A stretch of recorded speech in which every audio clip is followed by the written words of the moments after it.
जय दादी के दोस्तों, आज मैं आपको इस वीडियो में बैसाख मास का उज्जवल किस सरल विधि से किया गया है वो मैं आपको दिखा रही हूँ दोस्तों।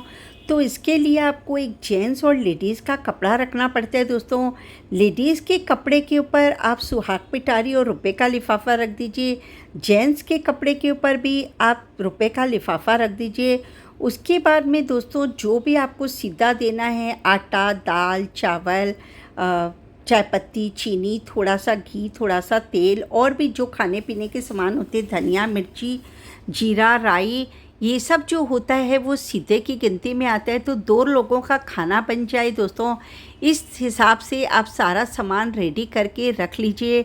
फल और सब्जी भी रखी जाती है इसके साथ में दोस्तों। और जो भी आपने खाना बनाया है वो आप एक थाली में सजा करके इस तरह से रख लीजिए। उज्जवल के लिए जो भोजन बनाया है, एक घड़े के अंदर में जल भरकर उसके ऊपर कोई ऋतु फल और मिठाई रख दीजिए। फिर आप सारा सामान इस तरह से सजा कर अपने हिसाब से रख लीजिए दोस्तों। और उस दिन हो सके तो आप अपनी नथ और चुनरी भी ओढ़ सकते हैं, आप अपना उज्जवल करें इसलिए। नहीं तो आपने अगर लाल साड़ी पहन रखी तो ठीक है। उसके बाद दोस्तों 2 बार रोली से चिरसते हैं, 2 बार चावल चिरसते हैं और एक हाथ में थोड़ा सा जल लेकर सीधे हाथ में उसमें 1 रुपये का या 10 रुपये का कॉइन रखकर उसकी चारों तरफ 4 बार फेरते हैं जल को। जल तो फिर ज़मीन पर छोड़ देते हैं दोस्तों। और रुपये का जो कॉइन होता है वो जो हमारा सीधा का सामान है उसके ऊपर आप रख देते हैं, क्योंकि वो जो कॉइन है वो आपकी साख भरेगा कि अमुक दिन अमुक समय पर ये उज्जवल इस स्त्री के द्वारा किया गया था, इसलिए ये कॉइन रखा जाता है दोस्तों। उसके बाद में विष्णु भगवान से हाथ जोड़कर प्रार्थना की जाती है कि हे भगवान, मैंने आपका ये उज्जवल किया है, मगर मुझसे कोई भूल चूक हो गई हो तो माफ़ कर देना। और मैंने जाने अनजाने में आज तक अपने जीवन में जो भी गलतियाँ की है उसके लिए भी मुझे क्षमा प्रदान करें, ताकि मुझे यम की यातनाएं सहनी ना पड़े और 84 की चक्कर में भी मुझे पड़ना न पड़े। इस तरह से विष्णु भगवान से दोस्तों प्रार्थना की जाती है। और ये जो सीधा होता है और वो पानी का घड़ा और जो फल और सब्जी है दोस्तों, वो आप उठाकर किसी भी मंदिर में जाकर देकर आ सकते हैं, या कोई ब्राह्मण को भी बुलाकर और आप जिमा कर ये दे सकते हैं। अब वो आपकी मर्ज़ी है, आपको जैसे भी करना है। और ये या आप अपनी बहन बेटी को भी दे सकते हैं दोस्तों अगर आप चाहें तो।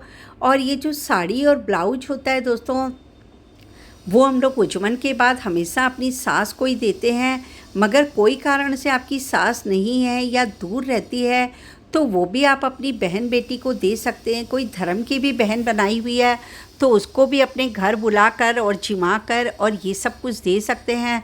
और ये जो जेंट्स के कपड़े होते हैं दोस्तों, ये भी आप अपने भांजे को, खुद के भांजे को, या कोई मुँह बौला अपने धर्म की बहन बना रखी है उसका भी कोई अगर भांजा हो तो उसको भी दे सकते हैं। ऐसा कहते हैं कि एक भांजा जिमे तो वो 100 ब्राह्मण के बराबर पुण्य का फल मिलता है उसे।